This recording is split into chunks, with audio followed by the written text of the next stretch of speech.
Irmão Léo, nós vamos falar agora sobre um xará seu, o Léo. Conta pra gente um pouquinho dessa história. Bom, Marcelo, se deu eu me encontro com o Léo no dia 8 de janeiro de 2003. Por volta de 15 horas da tarde, eu estava no hospital, no quinto andar, e a hora que eu estava saindo de um quarto, fui abordado por uma enfermeira, e ela me disse: "Ó, entra naquele quarto ali, porque tem um jovem lá, está com muito problema, e o problema dele é emocional. E vai lá conversar com ele." Cheguei, bati na porta, ele mandou entrar, estava sozinho no quarto. Eu deparei que ele estava com muito problema psicológico. Ele tinha acabado de sair da mesa do centro cirúrgico, ele perdeu a mão, todos os dedos numa máquina. Houve um acidente no trabalho dele e veio a consequência de perder todos os dedos, né? Da mão direita. Perdeu 5 ou 4? É? Perdeu 5 ou 4? Perdeu 5 dedos. 5. É. E aí, chegando no leito, comecei a conversar com ele do Santo Evangelho. E à medida que eu fui conversando, eu observei que a aparência dele começou a mudar. O fator da palavra, como entrou no coração dele. E aí fiz um apelo se ele gostaria de aceitar Jesus como Salvador. Ele falou que sim. Eu orei por ele e ele fez a confissão de fé, confirmando aquelas palavras. E eu falei para ele, Léo, você não vai precisar desta mão. Deus vai te honrar aqui na terra do vivente. Fica tranquilo. Deus vai te exaltar aqui nesta terra. Aí ele fez uma pergunta para mim muito interessante. Ele falou para mim assim: olha, me ensina eu a orar? E eu conduzi ele na oração do Pai Nosso, por 3 vezes. Ele repita comigo. E depois ele citou sozinho a oração do Pai Nosso. Aí despedi dele, deixei meu folheto evangelístico com ele, com meu telefone. E passado ali 2 dias, ele ligou para mim. E dava para mim fazer uma visita na casa dele. Aí chegando lá, conversei muito com a mãe dele e inteirei dos fatos, né? De alguns problemas que o Léo teve no passado. E é um menino traumatizado, de alguns problemas que houve, que eu não vou entrar nesse detalhe aqui. E conversei muito com o Léo. E, por fim, passou o tempo. Em 2007 eu mudei para a Água da Prata, não vi mais ele. E passados 7 anos, em 2009 eu retorno para Poços de Caldas. E deu um problema no meu PC e eu fui levar na oficina de computador, que fica na Rio Grande do Sul. E lá eu sabia que esse técnico, ele era amigo do Léo. Aí conversamos sobre o PC, o que estava acontecendo e tal. Aí veio a lembrança, falei: por acaso você tem notícia do Léo, tem visto ele? Ele falou: olha, o Léo, ele esteve aqui esses dias, ele está bem. Se formou, fez faculdade de química e está muito bem financeiramente, está bem empregado, mas por outro lado ele está com depressão. Eu falei: mas por quê? Ele casou, depois de 6 meses, divorciou. A esposa dele se separou dele e ele não aceita essa separação. Imediatamente eu falei: olha, entrega meu telefone para ele, caso ele venha aqui, passa o meu telefone para ele, porque eu troquei de telefone, então o número é esse, pode deixar. E passou 1 mês, eu recebi a ligação do Léo. Eu estive na oficina lá do meu amigo, você deixou o seu número de telefone para mim entrar em contato, do que se trata? Falei: eu não me identifiquei não. Ele: eu preciso falar com você, podemos marcar uma hora? Ele falou: pode ser amanhã às 7 da noite? Pode. Aí me passou o endereço, eu fui até lá, 7 horas da noite, quando eu cheguei no portão do apartamento dele lá, do prédio, apertei o telefone e veio me receber. E quando ele olhou para mim, ele quase desmaiou. Ele me disse: Léo, você de novo na minha área. Tentei achar o seu telefone, tentei ligar, falei: não, mas eu troquei de telefone, número. Mudei para, expliquei que eu mudei de cidade e tal, troquei de número de telefone. E ali me abraçou, nós abraçamos e me chamou para ir para o apartamento, a gente conversar. Chegamos lá no apartamento, ele me contou os fatos, porque que veio a separação. me mostrou a foto da ex-esposa, uma moça muito bonita, muito simpática. E eu falei, olha, mas deixa eu fazer uma pergunta para você. Você está indo na igreja? Ele falou, olha, eu estava numa igreja lá perto da minha casa, agora eu estou aqui na Rema, ali na rua do Jaques. Falei, mas você não batizou ainda? Ele falou, eu não batizei. Olha, vamos fazer o seguinte, teu casamento vai ser restaurado. Jesus vai restaurar teu casamento. Só depende de você. Aí ele falou, Léo, os pais dela são radicais. E acabou, não tem mais nada. Já entraram com pedido de divórcio. E eu quero a minha esposa de volta. Falei, bom, se você quer, vai acontecer. Mas depende exclusivamente de você. Você já batizou? Eu falei, não. Então se batiza. Eu vou entrar em jejum. Quando vai ser o batismo? Vai ser no dia 9 de outubro agora. De outubro de 2009. Falei, que hora o batismo? 9 horas da manhã. Eu vou entrar em jejum. Vou lá no teu batismo. De lá nós vamos para a cidade onde moram os pais da tua ex-esposa. No caso era a Casa Branca, interior de São Paulo. Ele falou, Léo, mas nem adianta, Léo. Não, eles não vão te receber. Ele não quer, não. Eu falei, não, é você que está falando. Se você quer ela de volta, acredite, creia e obedeça essas regras. Então está combinado. Quando foi dia 9, eu já entrei em jejum no dia 8. E no dia 9, compareci lá no batismo. Assim que ele saiu das águas batismais, abracei ele, entrando no meu carro em direção à Casa Branca. Chegamos lá e ele contou para mim, os pais dela são empresários da cidade. Passou o nome que eu vou preservar aqui, né? E vai ser difícil. Eu falei, olha, não existe nenhuma dificuldade. Não existe impossível para as coisas de Deus. Crê somente. Estacionei o carro debaixo de uma árvore, por causa do calor. Você fica aqui, aonde que é a casa? Ele me mostrou uma mansão, me dirigi até o local, né? Apertei o interfone e a pessoa era a voz de uma mulher. E perguntou quem que era, eu me identifiquei. A respeito do quê? Falou, a respeito do Léo, o casamento dele. Esse caso já está encerrado, nós não queremos tocar neste assunto. Eu falei, gostaria de falar com o teu esposo. Ele não está na empresa. Poderia chamar? Eu vou mandar chamar, mas isso aqui está encerrado, não tem mais nada a conversar. Nós não queremos saber tocar o nome dele aqui, do Léo aqui. Mas eu gostaria de conversar com o teu esposo. Daqui a pouco saiu um carro na parte do fundo. Era uma casa que pegava duas, uma frente de uma rua e outra frente da outra rua. Pegava o quarteirão praticamente inteiro. E saiu um carro executivo, saiu pela garagem de baixo. Eu fiquei aguardando. Daqui a pouco o cara encostou o carro perto de mim, desceu um cidadão, mais ou menos 45 anos de idade. E supostamente o filho dele que estava dirigindo aquele carro foi guardar o carro na garagem. Aí ele me aproximou de mim e falou assim, você quer falar comigo a respeito de quê? Eu falei, a respeito do Léo, o casamento do Léo. Olha, já vou te adiantar, não vou perder tempo, eu não quero assunto, não quero falar dessa pessoa. Está encerrada. Eu falei para ele, olha, assunto de família não se trata em calçada. Tem uma sala reservada para a gente conversar. Ele quis colocar alguma... Eu falei, repetir, tem alguma sala para nós conversar? Eu tenho, vamos lá. Aí chegamos lá, sentamos na sala, uma antessala, né? A casa era muito grande. Falei, onde está a tua filha? Ela está em Campinas fazendo faculdade. Então chama a tua esposa, vamos conversar. E começamos ali, ele não queria, ele não estava a fim de me ouvir. Aí perguntaram para mim, você é advogado dele? Eu falei, não, eu sou embaixador de Cristo para trabalhar na causa dele, porque esse casamento vai ser restaurado.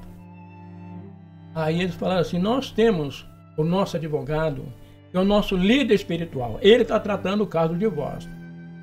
Eu respondi, falei, bem, se esse advogado é o líder espiritual de vocês, vocês estão bem despreparados, e ele também. Pelo menos ele deve conhecer o que está escrito lá em Malaquias, capítulo 2, versículo 14, 15 e 16. Deus dizendo, eu odeio o divórcio e desaprovo tanto quanto aqueles que aprovam.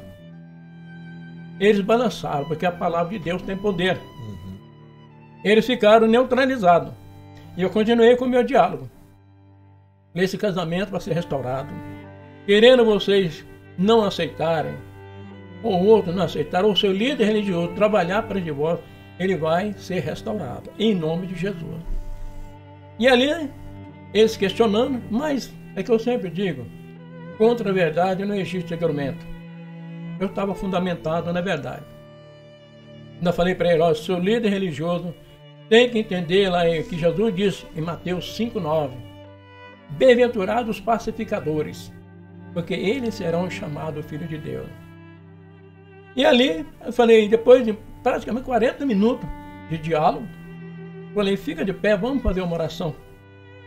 Aí segurei na mão dele, e ela, fizemos um ciclo ali, um segurando na mão do outro, e eu comecei a orar, pedindo para Jesus mandar um anjo para quebrar toda a divergência, tudo tivesse ao contrário naquela casa, naquela família. Terminei de orar, e agora vocês vão lá dar um abraço no Leomário. Nós não vamos, mas não vamos de vai em nome de Jesus. Quando eu falei assim, eles me seguiram, falando mais nada. Eles foram? Quando eu chegamos no meu carro, a mulher, quando ela viu o Leomário, ela saiu correndo, abraçou ele, falou, meu filho, aleluia, meu filho, abraçou ele, aqueles dois chorando, e o marido dela também foi lá, abraçou ele. Logo em seguida veio os três me abraçar. O Léo saiu do carro. E ficamos nós três. Aliás, nós quatro ali, né? Na beira do carro. Todos abraçados. O Espírito Santo fez uma obra linda e maravilhosa. E aí o ex-sogro dele disse assim, Léo, se depender de nós, o teu casamento está de pé.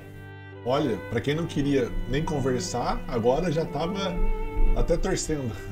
E aí, foi aquela festa espiritual. E aí nós viemos embora, os dois ficou chorando, o casal ficou chorando, e nós voltamos. E quando nós chegamos, já era por volta de 3, 4 horas da tarde, chegamos aqui próximo do Campos Elíseos aqui, no Pampa. Aí ele falou, ô Léo, vou pagar um almoço para você, mas agora não é almoço, agora é janta, né? Mas tudo bem, pode pagar. Eu estava em jejum, então quebrei o jejum naquele momento, né? Mas ocorre o seguinte, voltando um pouquinho atrás, em 2005, eu ainda estava morando em Poça de Caldas, 2 anos antes de eu ir para Água da Prata, para me completar esse conteúdo aí, eu tenho que voltar um pouquinho atrás. Tá. Em 2005 eu fui para Santo André, São Paulo, comprar um carro para Marlene, minha esposa. E chegando lá, olhei os carros, tudo, na feira de automóvel, e as horas foram passando. E o senhor falou comigo, volta para a tua cidade, porque você não vai comprar carro. Pelo menos agora não vai. E eu voltei. E quando eu voltei, que eu cheguei na Estação da Luz, que eu subi aquela escadaria, saí na Rua Mauá, e fui atrás, tem 2 avenidas, que vai lá para a Avenida... Eu não me lembro, lá para o centro, mais para o centro, para Demar de Barro. E eu, que eu fui, atravessei a primeira avenida em direção à estação do metrô, para pegar para terminar o Tietê. Eu fui abordado por um jovem, mais ou menos uns 35 anos, moreno. Me abraçou, ele estava muito cansado, porque ele estava vindo correndo do lado oeste. E disse para mim, rapaz, eu estava indo lá para Demar de Barro, no sentido contrário. Jesus mandou vir aqui te dar um recado. E eu questionei com Jesus, falei, quem é essa pessoa no meio de tanta gente aqui? O senhor falou, vou te mostrar, pode ir que eu te mostro. E me mostrou uma luz na tua testa. E aí ele começou a falar em mistério. Começou a falar algo maravilhoso. E falando e interpretando. E parece que nós estávamos sozinhos naquele lugar, com tanta gente, mas a impressão que dava que você não ouvia ninguém falar, era eu e ele. Ou seja, Jesus nele, né? E falando comigo, né? Aí ele falou assim, Jesus falando na boca dele, eis meu sábio.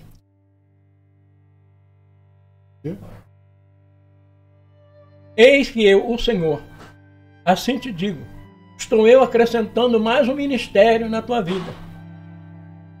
Aí eu, o pensamento, respondi, Mas eu não estou fazendo, nem aqui que o senhor me colocou para fazer, eu não estou sendo fiel.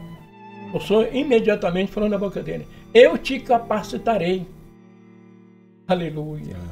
E assim ele me deu um abraço, nos despedindo. E eu saí chorando, ele também saiu chorando.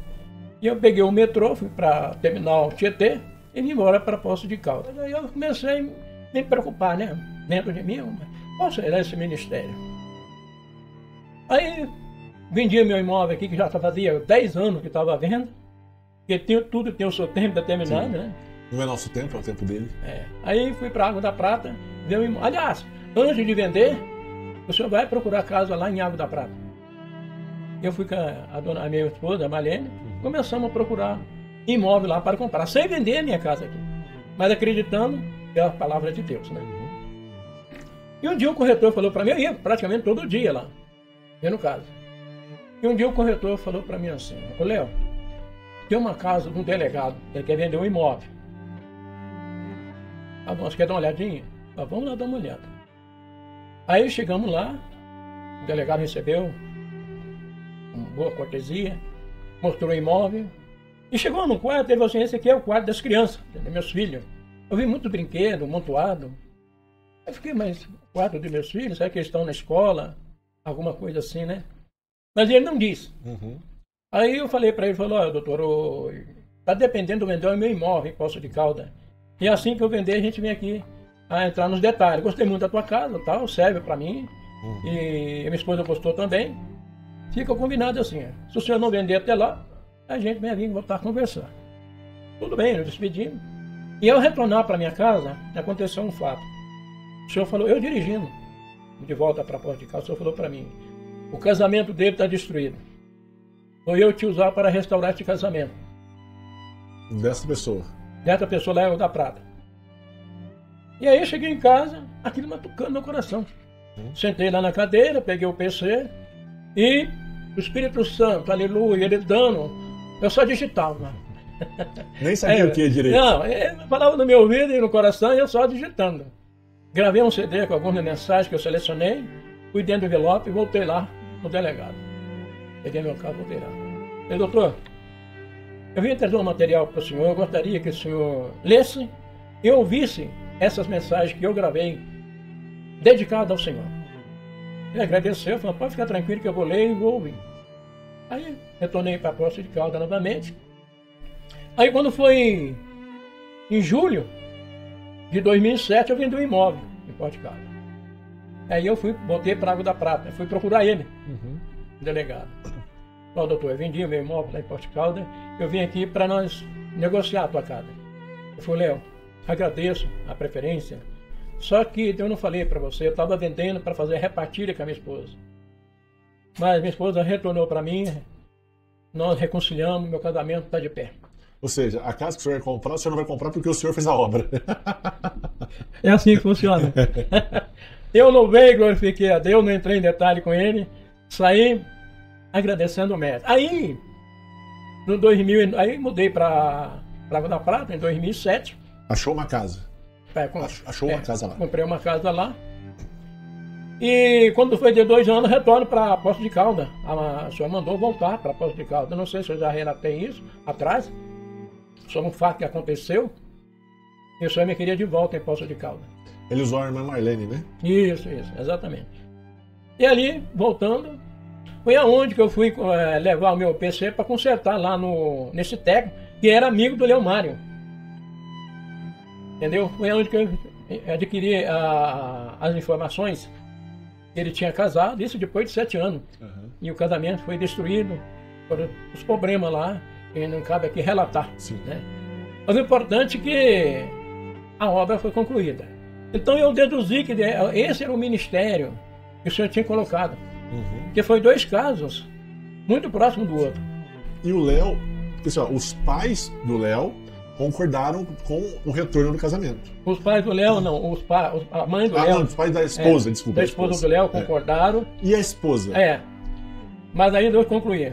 Aí eu retorno em 2009 para Poços de Caldas.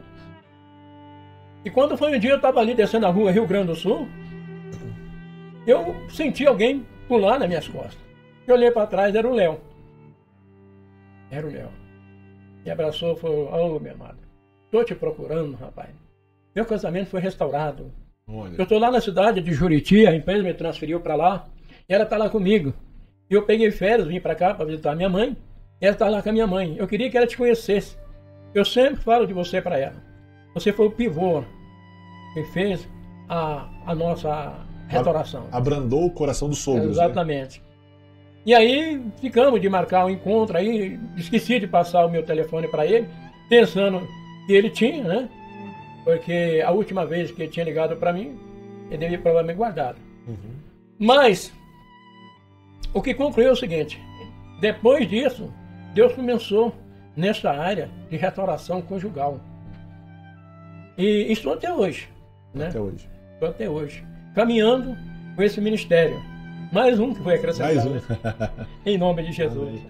Só fazer um pequeno adendo aqui, irmão Léo. Os nomes que a gente cita, por mais que a gente cite os nomes, são nomes fictícios. Né? A gente não está citando os nomes reais, até para preservar. Então, quando a gente cita Léo, Leomário e outras coisas, não são os nomes reais. São os nomes que a gente está inventando para preservar as pessoas. Né? Eu creio que não tem nenhum problema, porque esta semana passada eu fui lá no Jaime fazer uma visita para ele, passar umas horas lá e até comentei que eu citei o nome dele aqui na gravação. Tem nome que a gente cita, tem nome que não. Né? Depende do caso. Exatamente. Ele falou, não tem problema nenhum. Agora, essa semana, o irmão Luizinho também apareceu lá em casa, foi antes de ontem. Eu estava até preocupado, eu precisava encontrar com ele. E aí comentei com ele, né, sobre o trabalho, que eu citei o nome dele aqui. Uhum. E à medida do possível, eu vou notificando as pessoas, senão não está certo. Alguns a gente vai mencionar o nome real. Dependendo da história, a gente preserva o nome real. Né? Como o Léo, ele não faz muito tempo que eu não vejo ele, tá muito, não vejo, eu não tenho a possibilidade de encontrar e notificar. Sim. Então, nesse caso, eu vou preservar. Algum nome foi falado, mas vou procurar daqui para frente preservar mais o nome. Porque... Dependendo do caso, né? Tem casos que é tranquilo. O importante é o fato de estar sendo relatado. Exatamente. Né? Não, maravilha. Irmão Léo, o senhor agora começa a morar em Águas da Prata. Mas o evangelismo não para. Conta pra gente como é que foi, os desafios, para onde o senhor começou a fazer o evangelismo. Lá em Águas da Prata, voltando para lá, ou seja, indo para lá, né? Eu voltei em 2014. Vim para cá em 2009, em 2014 voltei para lá novamente para terminar obras que estavam pendentes ainda, né? E em 2009, assim que eu mudei, comecei a trabalhar, visita domiciliar, evangelismo pessoal e trabalhando, né? E um dia o senhor falou para mim, te trouxe aqui para você fazer um trabalho exclusivo na penitenciária aqui desta cidade. E mais que depressa, inclusive procurei esse delegado, cujo casamento foi restaurado. Ele era da regional de São João da Boa Vista. Ele não atuava em Água da Prata, era um outro advogado, outro delegado que atuava em Água da Prata. Aí procurei ele e falei para ele, doutor, não deu certo o negócio da casa, mas vou te fazer um pedido. Tem como o senhor falar com o delegado local aqui da cidade, da região de Água da Prata? Pretendo fazer um trabalho na cadeia pública e eu preciso de autorização, né? Uma credencial para eu poder entrar lá. Aí ele falou para mim, eu conheço ele, é uma pessoa muito cética. Ele não é muito chegado com Deus, não. O negócio dele é outro. Ele é jovem, tem uma mente totalmente voltada para outras coisas.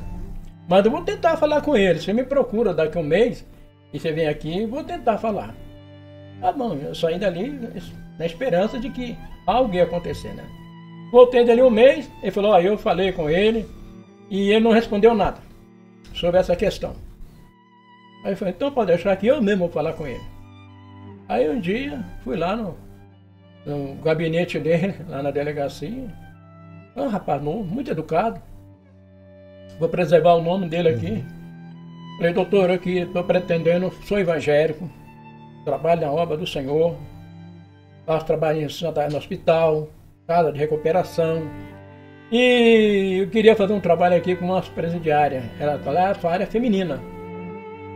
Eu gostaria da tua autorização, por escrito ou verbal. Ele falou, olha, o problema é o seguinte, Está tendo muitas rebeliões nas penitenciárias, nas cadeias públicas. E eu aqui estou com medo, porque eu tenho poucas viaturas aqui. Tem poucos policiais. A cidade é 8 mil habitantes. E eu tenho medo de acontecer qualquer coisa aí com você. Eu falei, não, doutor. Acontece alguma coisa, não tem como acudir, né? Exatamente. Doutor, eu agradeço até pela tua preocupação de segurança. Mas acontece que esse trabalho, ele não vai trazer confusão. Muito pelo contrário. Ele vai mudar a situação aqui. Se caso houver alguma presidiária aqui, uma detenta, que queira projeto na cabeça de fazer alguma coisa, vai ser neutralizado. Uhum. Porque a obra aqui é totalmente espiritual, não se abrange parte física. Você me procura outra vez aí, eu te dou uma resposta. E assim foi protelando. Várias semanas eu ia lá, já estava até perturbando ele. Achando que estava perturbando, de fato estava, né? Aí eu arrumei a estratégia. Comprei umas bíblias e comprei uma especial para ele, uma bíblia maior. Fiz a dedicatória na contracapa e levei a caixa de bíblia lá. Doutor, eu vim aqui trazer umas bíblias aí para as detentas. Eu posso distribuir? Falou, pera aí. Vou ligar para a carcereira, ver como é que está a situação com as mulheres aí. Aí passou o telefone, ligou lá e tal. Olha, o Léo está com umas bíblias aqui para distribuir para as detentas. Como é que está aí nos casos ali? Tem bíblia, alguma bíblia aí para detenta? Aí ficou uma parada, sei lá o que falaram. Falou, falaram lá que tá cheio de bíblia aí.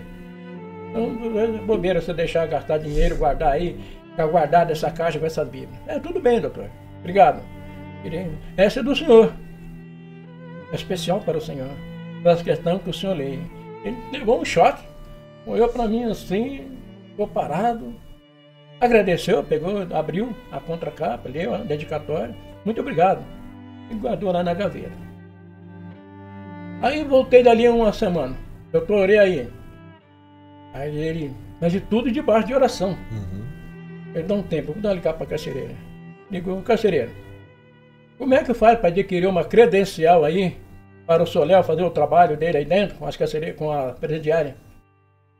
Ela pegou, passou para ele, uma RG, comprovante de endereço e o número e a identidade. Uhum. Aí ele passou para mim a relação de documentos, falei só, doutor, vai ser minha esposa comigo e mais uma outra mulher. Por se tratar de área feminina, eu tenho que ter 2 pessoas femininas também no meu lado para me auxiliar. Uhum. Né? Em determinadas situações já tem que estar se atuante. Ou algum assunto particular, ela vai inteirar dos fatos e depois passa para mim. Uhum. Para me trabalhar em cima através de oração. Não, tudo bem, pega o documento delas e traz. Mais que de tarde eu já levei lá depois do almoço, levei tudo lá no outro dia dessa credencial. E passamos a fazer o trabalho toda segunda-feira, das 11 ao meio-dia, 1 hora de trabalho. E aí, começamos. Tinha mais ou menos na época umas 30 detentas. 30, 35 detentas. Tinha mulher lá que dava medo. Imagina. Quase 2 metros de altura, uma musculação que parecia o Golias, tatuagem para todo o corpo. E ela um dia abriu lá um monte de fotos, falou, isso aqui é a minha família. Toda a minha família está encarcerada. Todo mundo preso? Todo. Sogra, o pai, o cunhado, sobrinho. Marido, tudo preso. Foi distribuído em várias penitenciárias. Bauru, Ribeirão Preto, essa região para aí. Quero que você ore por ela. Orei, claro, meu dever está ali, é orar. Mas aí aconteceu um fato, estava o trabalho, estava uma bênção, todas elas aceitaram Jesus como Salvador. O Evangelho, aleluia, estava predominante, uma área ali, naquela área ali, perigosa. Uhum. Mas o medo que o delegado tinha passou, desapareceu, porque ele observou o comportamento. Começaram a ficar mais calmas, né? Aquelas palavras que elas falavam de revolta, essas coisas tudo, foi cessando. A paz começou a reinar ali no cárcere, na penitenciária. Um dia, nós chegamos lá por volta de 11 horas, e aí a carcereira falou assim, vocês não vão poder entrar agora. O que houve? Tem um grupo aí fazendo o trabalho deles, mas só que tem um detalhe, Este é meu horário. Uhum. Mas foi liberado para eles. Aí eu vi que o adversário estava entrando, infiltrando no trabalho. É sempre assim. Ninguém faz. Quando um começa a fazer, gera ciúme, outros querem fazer também. Sim. Tudo bem, mas eu vou guardar. Eu vou entrar meio-dia. Não, meu horário é 11. Se entrou alguém na frente, eu vou entrar meio-dia. Eu tenho que fazer o meu trabalho. Você da minha casa, deixar meus afazeres para vir aqui, chegar aqui.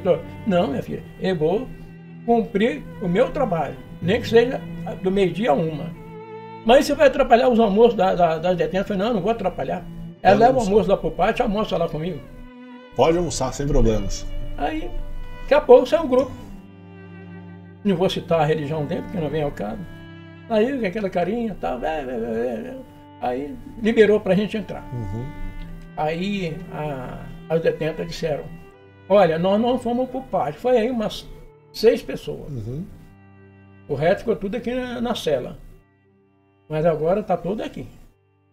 Aí eu falei para eles assim, eu falei, olha, vou provar para vocês que meu trabalho aqui não tem nada a ver com religião.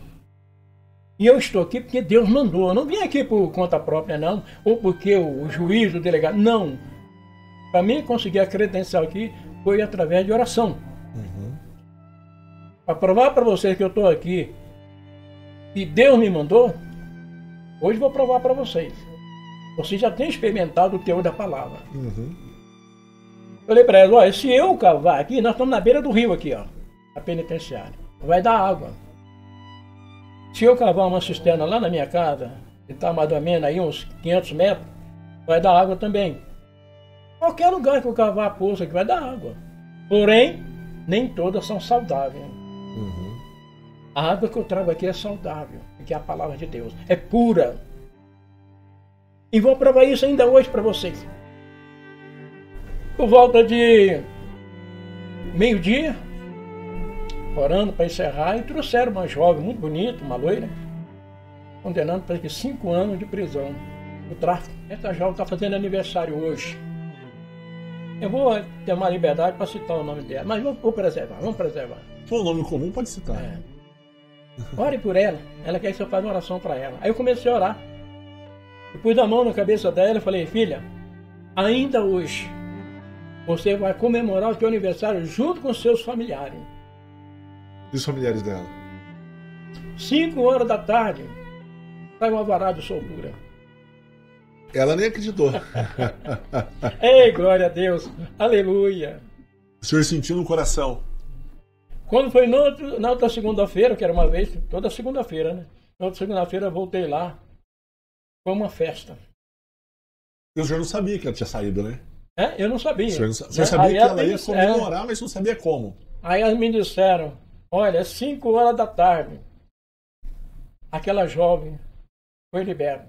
Saiu um alvará de soltura dela. Com a prisão já decretada, 5 anos de cadeia, tráfico. E aí eles acreditaram que estava ali, era um servo de Deus. Essa é a água que o senhor estava falando. É da água que eu estava falando. Então, essa obra lá ficou por algum tempo. Depois houve lá um problema lá que eles iam transferir, ia fechar a penitenciária lá. Aí eu tive que parar. Foi quanto tempo, mais ou menos? O senhor lembra? Eu fiquei lá mais ou menos uns 8 meses. 8 meses. Toda segunda-feira, das 11 ao meio-dia. 8 meses. Mas foi frutífero, viu? Foi muito bom o trabalho, mais uma experiência. Na verdade, eu já fazia esse trabalho aqui em Poços de Caldas, na cadeia pública aqui. Cheguei a fazer algumas vezes. Uhum. Mas aí, o problema é você começa a infiltrar muita coisa. Hospital, evangelismo pessoal, culto é livre e visita domiciliar. Ainda apenas a cabeça vai chegando a um ponto que... Ainda somos seres físicos, né? Aí tem que diminuir um pouco a carga, né? Tá certo. Para dar prosseguimento, tem que diminuir, né? Às vezes um passo para trás e 2 para frente. É verdade. Irmão Léo, o senhor tem uma frase que o senhor utiliza para demonstrar a obra que o senhor faz, que é assim: o senhor foi chamado para evangelizar e não para apacentar. Explica pra gente. Isso está escrito lá em livro de Éfeso, quando Paulo escreve ali, no capítulo 4, no versículo 7, se não me engano, ele falou assim, que Deus escolheu um para apóstolos, outros para pastores, e outros evangelistas, e outros doutores. Então Deus instituiu um dom. O evangelista é para evangelizar, pastor é para apacentar, e doutores é para ensinar, né? Então cada um na tua área. Se eu quiser envolver na área do outro, eu vou atrapalhar o outro e vou ser atrapalhado, porque não é a minha área. Então eu reconheço que a minha área é evangelizar e não apacentar, de acordo com a palavra de Deus. Porque muitas pessoas, acredito eu, muitos pastores, já chamaram o senhor para se tornar um pastor também, né? Exatamente, recebi muito convite, né? Alguns, quando souberam que eu estava fazendo culto na minha casa, que não tem nada a ver com igreja, eles quiseram filiar a mim, né? Inclusive, muitos me chamam de pastor, eu fico quieto, né? Eu só, às vezes, respondo, sou um simples servo, e serve para servir. Como pastor também é para servir, mas na minha área, evangelismo, como evangelista. Então, eu não misturo as coisas. E como Paulo diz lá em 1 Coríntios, quando a igreja de Corinto estava dividida, escreveram uma carta para ele, dedando, né, a igreja. Olha, Paulo, aqui o povo está dizendo que um é de você, outro tem como líder Apolo, e outro tem como líder Pedro. Aí Paulo dá uma resposta, dizendo, por acaso está Cristo dividido? Eu sou Paulo, eu não fui chamado para batizar, se bem que eu batizei alguns, né? Mas o meu compromisso é anunciar o Evangelho. Paulo descarta ali e chama a atenção dos membros lá da igreja de Corinto nessa parte, né? Cristo é um só, todos em um e um em todos. Então não tem nada de quem falar, eu sou lá, eu gosto mais de fulano, eu gosto mais de ciclano, que ele prega bonito, essa divisão até hoje continua. Às vezes a igreja vem um pregador de fora, o pastor anuncia, vai todo mundo lá por causa do pregador. Entendeu? Então isso é uma idolatria humana. E isso tem que acabar. A gente tem que olhar para Jesus. Como Paulo, olhar para Jesus, o autor e o consumador da nossa fé. Mas é normal, né, irmão Léo? Realmente, as pessoas irem lá porque esse prega melhor ou aquilo, né? Isso é normal, porque cada um ele tem um estilo de pregação. Né? De ministrar a palavra. Fala bem, expressa bem, tem uma boa dicção. Então, para alguns mais intelectuais, eles se apegam a isso. Né? Mas outros, mais simples, ele vai pela aquela parte de revelação, de profecia. E às vezes até chega ao nosso coração com muito mais força. Não, é verdade, né? Irmão Marcelo, eu vou falar uma coisa para o irmão, sem medo de errar. Se Jesus voltasse hoje na condição da humildade que andava com os apóstolos, ele não é bem recebido na igreja, pela aparência. Pela aparência, meu amado. Porque os olhos humanos, de liderança, ou se não seja líder, ou de membro, infelizmente, tem alguns mais espirituais, tem outros médios, tem uma qualificação. Então, o pessoal olha mais pela aparência. Se eu fosse patrão, eu não ia agradar ninguém. Pela minha aparência, não vai cativar ninguém. Né? Mesmo que eu faça uma maquiagem, mas não vai mudar nada. Né? Mas o senhor é bem simpático. Mas existe uma coisa. Voltando lá para 2 Coríntios, capítulo 4, que Deus não está preocupado com a aparência do homem, nem da mulher. Está escrito assim, que a excelência de Deus, a excelência do conhecimento de Deus, está em vaso de barro. Não está em vaso de ouro. Coisa que é aparente, que chama atenção. Ontem mesmo, antes de ontem, eu recebi uma visita do meu filho na fé lá de Guaxupé. E andou comigo um tempo, adquiriu muitas experiências. Ele trouxe a sogra, trouxe uma cunhada, a esposa e o filho dele. Passou lá em casa e começamos a conversar. Anteontem, quando o irmão Léo fala, é dia 19 de março de 2025. Só contextualizei o dia. Tá entendendo? Aí pode continuar, irmão Léo. Aí eles foram lá, e aí? Aí eu fiz uma comparação. Meu amado, os olhos humanos são tão limitados e são complicados. Porque ele quer ver o que é bonito. Né? O que atrai é som colorido, a imagem colorida, a branca e preta, mas não tem muito valor, não. Depois saiu as fotos coloridas, todo mundo queria tirar foto. Falei para ele, olha, eu estive no mercado agora cedo e fiquei batendo na minha cabeça nos ovos de Páscoa. Embalagem bonita. O que tem lá dentro?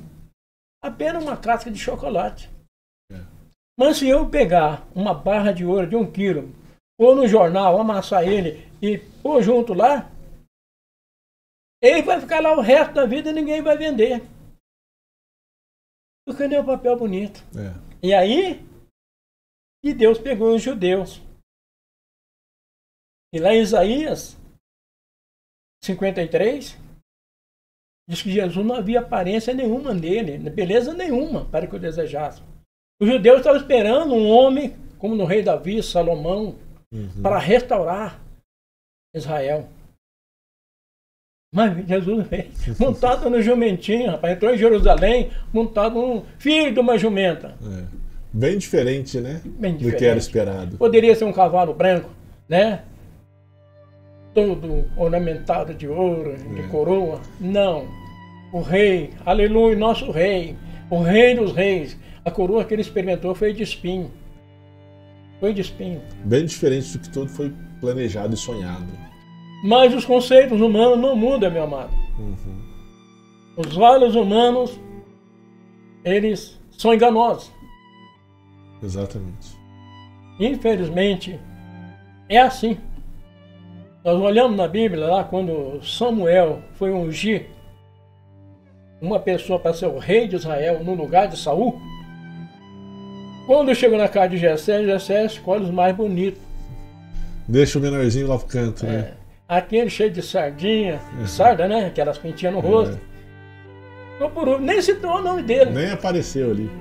E Samuel está de olho na postura, na aparência dos filhos de Jessé. Deus corrige Samuel. Samuel, o homem olha para a aparência. Mas eu conheço o coração do homem. O meu ungido não está aqui. Aí ele pergunta para Jessé: acabaram assim os jovens? Os mancebos, né? Jovem.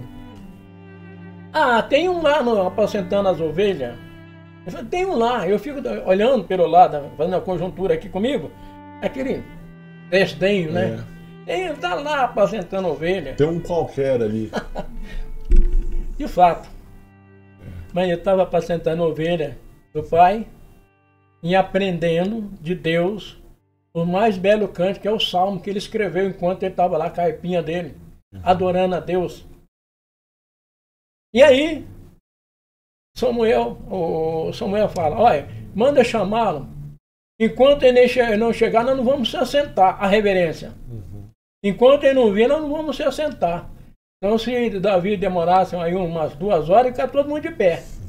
Reverência, a chegada do futuro rei de Israel. Exato. E quando chega, o menino, Samuel derrama botija de azeite nele. Este é o rei de Israel. Ninguém podia acreditar, mas era. E se tornou um grande rei. Por isso, meu amado, que está escrito em 1 Coríntios, nos últimos versículos, capítulo 1, 1 Coríntios, Paulo escrevendo. E Deus usa aqueles que não são para confundir os que são. Usa as coisas desprezíveis deste mundo para confundir as coisas grandes. Não é a forma de Deus. A escolha de Deus não está na aparência. Está naquele conteúdo que está dentro do coração humano, dentro do coração do homem e da mulher. A beleza interior, né? Que nós não conseguimos ver. Mas podemos sentir no teor da palavra. Quando estamos falando de Cristo, falando da palavra de Deus, nós podemos sentir algo mexer, como diz os apóstolos. Por acaso, quando ele falava, Lucas capítulo 24, posso falar? Claro. Depois da ressurreição de Jesus, estava caminhando 2 discípulos a caminho de Emaús, e eles conversavam entre si, falando a respeito da morte de Jesus, lamentando. E, sem eles perceberem, aparece uma terceira pessoa, que era Jesus, no meio deles. Jesus ouvindo, caminhando, eles não perceberam. E aí, Jesus interroga eles: por acaso, que palavra trocar entre vós? Né? E ele pegou e falou assim: sendo tu só em Israel, não sabe o que está acontecendo aqui não? Quais? Eu vou saber falando dele próprio. Quais? Que palavra, que interrogação, né? Na voz meiga do mestre. Nós falando de Jesus, quem era o resgatador de Israel, no fim mataram ele. Foi que falaram que depois de 3 dias ia ressuscitar, ia restaurar essa nação, e começou a falar. Né? Se bem que umas mulheres foram lá no túmulo, viram que ele não está lá, tal. E Jesus ouviu tudo. E pelo caminho, Jesus começou a pregar para aqueles 2 apóstolos, novamente. Por acaso não está escrito pela boca dos profetas, no livro de Salmo, que isso tinha que acontecer? Jesus foi pregando para eles novamente, fazendo uma repregação para eles. E quando chegou em determinado lugar, já estava escurecendo. Jesus fez menção que ia para um lado, despedindo deles, mas fica conosco, já é tarde. Oh, glória, aleluia. E Jesus entrou numa caverna lá com eles lá, e Jesus pegou o pão para partir, para distribuir para ele. Não era Santa Ceia, mas era de alimentação, né? A hora que foi partiu o pão, que eles olharam as feridas na mão do mestre. E o mestre desapareceu na hora. E um comentou com o outro: por acaso não ardia em nossos corações quando que pelo caminho falávamos a respeito dele? Então, meu amado, esta é a verdadeira beleza espiritual. Amém. E então nós vemos aí que a aparência física não tem valor nenhum. Não tem valor nenhum. O conteúdo mais principal é o coração. Sem sombra de dúvidas. É o interior. Porque eu sempre digo, um pouquinho mais além aqui, nós temos 4 janelas. 2 com aquilo que nós ouvimos, 2 ouvidos. Uma janela já está fechada aqui, à direita, que não tem, já perda total, praticamente. A outra está com 70%, já chegando a 60%, caindo, já está obstruindo. Mas são janelas. Sim. E existe outras 2 janelas, que são os olhos, que nós chegamos. Existem 2 portas, isso não é falado. A porta que entra é a porta que sai. A que entra é aquilo que você ouve, vai lá na porta do coração e entra lá e faz morada. Seja uma palavra agressiva, ou seja um elogio, este é o perigo, elogio. Ou seja uma palavra que edifica a tua vida espiritual, ou traz um consolo no teu coração, um conforto espiritual. Existe as palavras agressivas. A visão não é tanto, não é tão sensível como os ouvidos. E aí, entra lá dentro. Se for uma palavra mal falada, uma palavra que te feriu o teu sentimento, mexeu com o teu emocional, ali vai gerar o quê? Uma raiz de amargura. E vai brotar no coração. Exatamente. E essa raiz de amargura, ela é como uma ferrugem, ela corrói a alma. Ela corrói por dentro. E se não curar, vai piorando. Vai complicar. E aí o que acontece? Um dia a pessoa vai pôr isso para fora. O coração está cheio de raiz de amargura. Aí ela vai comentar isso. E vai sair palavras torpes, palavras desagradáveis. E entra aquilo que Jesus disse. A boca fala de que o coração está cheio. Aí solta na boca aqui. A boca que sai. Então, meu querido, se meu coração está cheio das coisas de Deus, com certeza vou falar de Deus. Não vai falar aqui aparência, porque a minha aparência não fala nada. Essa é a verdade. mas aquilo que está dentro de mim. Esta obra, o fundamento desta obra é isso. É contar a experiência para que as pessoas entendam. E que experiências, né? Entenda que não é o que nós olhamos, aquilo que nós vemos, o que podemos tocar. É o ato sobrenatural que eu e você, todos nós que aceitamos a Cristo, entregamos para Ele, passamos a ser um instrumento das mãos de Deus. Amém. Para que o nome dele seja glorificado. Irmão Léo, tem uma história muito interessante também relacionada a um pastor que queria abrir uma igreja em São João da Boa Vista e não estava conseguindo. Conta pra gente. Então, assim que eu estive em Água da Prata lá, eu comecei a cooperar com os irmãos na igreja Assembleia Jesus Cristo Pão da Vida.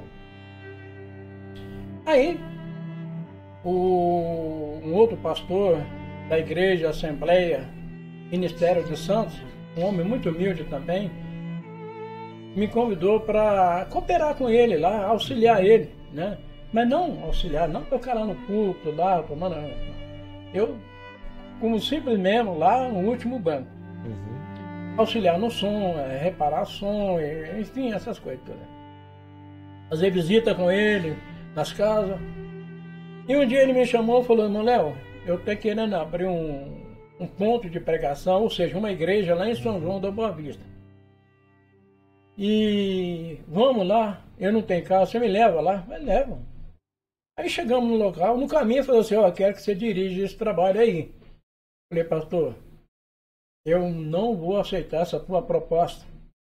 O meu compromisso com Jesus é evangelizar. Então eu não vou aceitar. Eu posso auxiliar em alguma coisa, mas assumir um compromisso, não. Aí chegamos no local, um salão muito bonito, amplo salão, muito grande. Estava eu, esse pastor e um outro obreiro dele. Aí começamos a verificar o salão. Aí o senhor falou comigo: meu servo, aqui já passou 3 igrejas. Eu falei: mas senhor, você passou 3 igrejas, por que não permaneceu? Só vou te mostrar daqui a pouco. E ele estava olhando lá os compartimentos do banheiro, tal, olhando, querendo, vendo alguns detalhes que precisa fazer, pintar essas coisas. Eu fui para a calçada. E nisso tinha uma mulher vizinha do salão, varrendo a calçada. Aí ela fez uma pergunta para mim: ei, o que vai ser aí? Vocês vão alugar aí? Eu falei: ó, o pastor está querendo alugar aí. Mas para quê? Montar uma igreja. E aí não para a igreja. Já passou 3 igrejas aí. Mas por quê? Quando eles começam aí a cantar, a rezar, aí meu pai fica doidinho lá no quarto. Meu pai fica trancado no quarto já faz muitos anos. Ele não sai para fora. E aí eu tenho que chamar a polícia. Eu chego aqui, converso com ele, ele não para, e aí eu tenho que chamar a polícia. Senão meu pai arrebenta todas as coisas em casa. O problema, minha senhora, não está na igreja.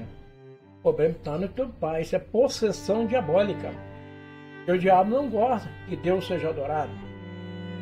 O diabo não gosta quando as pessoas estão em oração. Incomoda ele. E muito incomoda.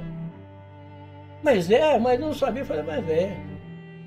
Posso até fazer uma visita para ele. A senhora aceita? Eu aceito. Eu aceito.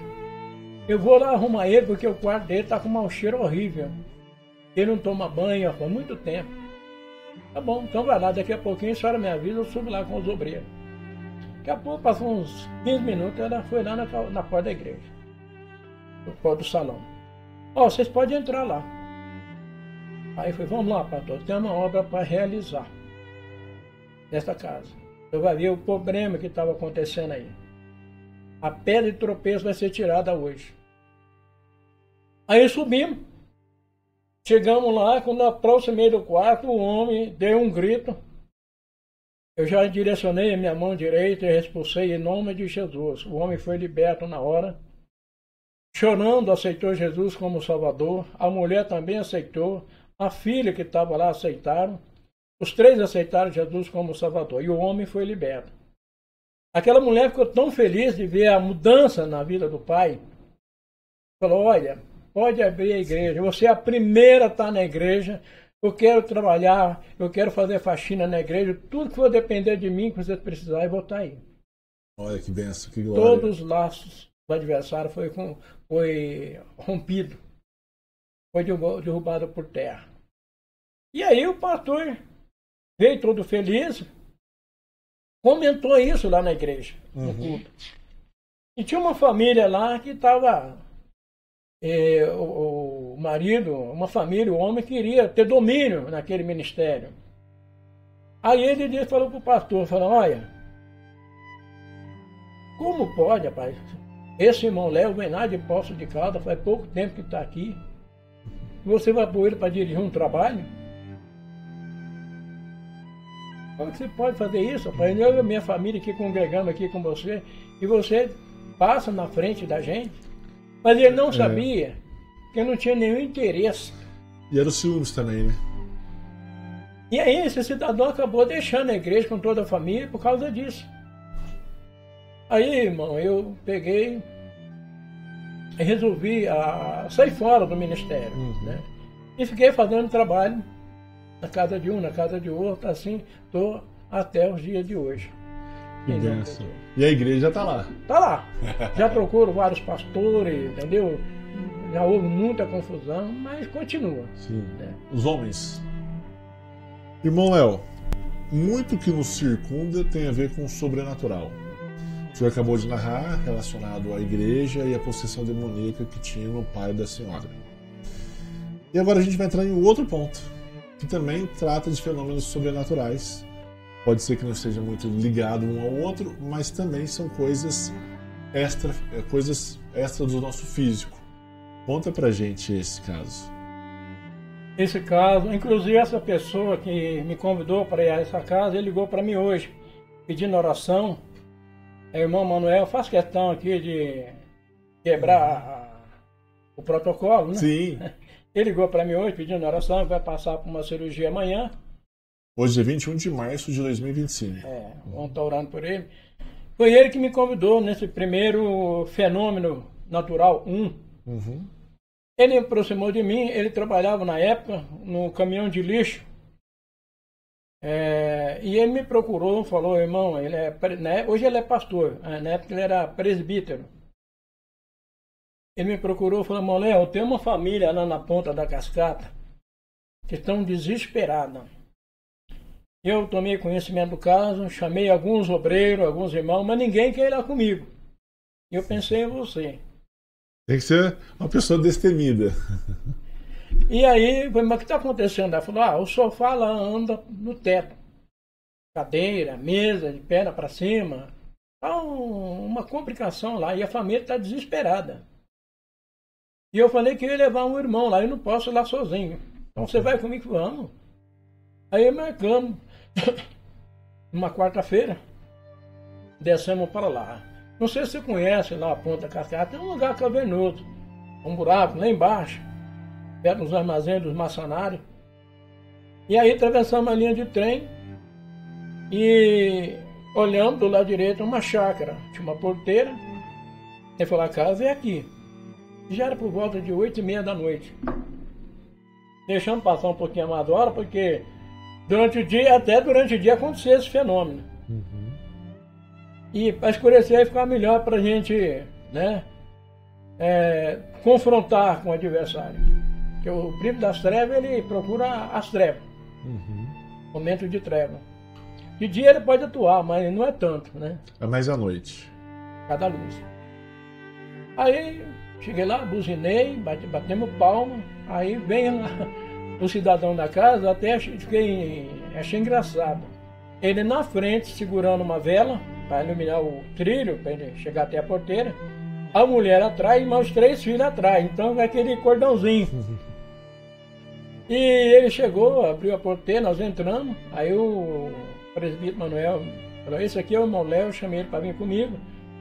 E hoje é dia de dar um fim nesse negócio aí. Aí entramos para dentro da casa. E eles entraram, eu fui o último, eu fiquei no último da fila. Voltou aquela fila, o irmão Manuel na minha frente e eu atrás. Eu senti uma pressão muito grande atrás de mim. Parece que tinha um gigante me empurrando para trás. Aí chegamos lá na sala e eu procurei informar melhor a respeito do que estava acontecendo. Eles confirmaram, olha, o sofá aqui anda para cima, voando aí no dentro de casa. A mesa, cama, cadeira, é tudo pelo ar. E nós estamos, a gente não consegue dormir, porque o corpo arrepia, dá um mal-estar, dá medo, as crianças começam a chorar. Aí eu falei, bom, hoje vai ser o último dia, olha, ontem mesmo aconteceu, todo dia. Então vou dar um tempo para ver se acontece isso aqui agora. Aguardei por uns 10 minutos, nada aconteceu. Por isso que a gente tem que entender, quando a luz chega, as trevas se desfaz, né? E aí eu peguei e comecei a ler o Salmo 91, colocando o Salmo 91 em prática agora. E fiz um desafio com o adversário, para ele lá para ver o que ele estava fazendo antes, fazer lá naquele momento. Mas não aconteceu nada. A família toda aceitaram Jesus como Salvador, orei por eles, ungi a casa, e a partir de hoje acabou. Nunca mais acabou. O presbítero Manuel estava sempre lá, catando lixo, né, fazendo trabalho de recolhimento do lixo, e informou para mim que acabou mesmo. Nunca mais aquele fenômeno apareceu lá, para assustar a família. Olha que bênção. E mais uma vez, uma vitória, né? Olha que vitória. O nome do Senhor Jesus foi glorificado naquela família. Amém. João Léo, continuando no mesmo trilho dos fenômenos sobrenaturais, agora a gente vai falar aquele relacionado a um sítio em Campestre, né? Conta pra gente essa história também. Esse caso aconteceu, não me lembro o ano. 2003. 2006, é. Não, 3. 3, é. Janeiro, mais ou menos. Foi essa data mesmo. Então, outro presbítero, irmão Decílio, me procurou, ele faleceu, né, tempos atrás. Ele procurou e disse assim, irmão Léo, o meu irmão tem um sítio lá em Campestre, ele está desfazendo do sítio, está desesperado, quer morar na cidade de Campestre. Mas por quê? Bom, lá está acontecendo um caso lá, que a vassoura está trabalhando lá, varrendo a casa. Falou, mas que beleza, pai, o cara vai vender o sítio, tem faxineiro de graça lá. Para quê? Não, Léo, você não, é coisa tremenda, é coisa pesada, rapaz. Claro que a gente brincou, mas... A vassoura anda lá dentro da cozinha, da casa toda. Pega fogo na roupa no varal, pega fogo no guarda-roupa, na roupa dentro do guarda-roupa. E é cadeira voando para todo lado. E foi um pastor lá de uma igreja lá, chamaram o pastor deles, e eu preservo aqui o nome e o nome da denominação também. E uma chuva de pedra lá, não chuva natural de pedra, de gelo, não, pedregulho. Caiu em cima do pastor, ele saiu correndo, não voltou mais. E meu irmão está desesperado. E quem mora na casa dele, do meu irmão mesmo, não acontece. Acontece na outra casa onde mora meu sobrinho com a esposa, recém-casada. Você não quer ir lá para orar lá? Vamos.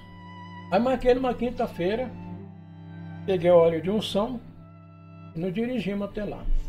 Chegando lá, estava lá a mãe do nosso irmão Decílio, e uma senhora já de idade, peguei e conversei com ela, inteirei dos fatos, ela confirmou realmente o que estava acontecendo, aqueles fenômenos lá. E nisso chegou o irmão do Decílio, com o filho, estava vindo da lavoura de café, e nós começamos a conversar a respeito do caso. Falei, bom, então vamos lá, para ver lá se vai realmente acontecer isso.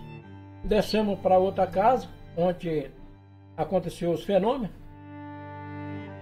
E eu entrei dentro da sala, a família ficou no terreiro, o Decílio ficou no meio termo, ele ficou na porta, com o pé esquerdo para dentro, o pé direito para fora. Posição de fuga, se precisar. Vamos ver o que vai acontecer aqui, já estão no jeito, né? A coisa já sai correndo. Mas graças a Deus. Aí eu peguei, fiz um desafio para o adversário. É você que está fazendo palhaçada aqui, eu vou contar até 7, e pausadamente, para dar o tempo para você agir. E comecei a contar. 7, 6, 5, 4, 3, 2, 1, 0. Acabou o seu tempo. Aqui você não entra mais. E ungi a casa, ungi a sala, e tinha... Nessa contagem regressiva, a família estava dando uma expectativa. Mas eu não fiz aquilo para criar um sensacionalismo. Meu compromisso ali é que era o príncipe das trevas. Né? Compromisso de banir ele daquele lugar em nome de Jesus.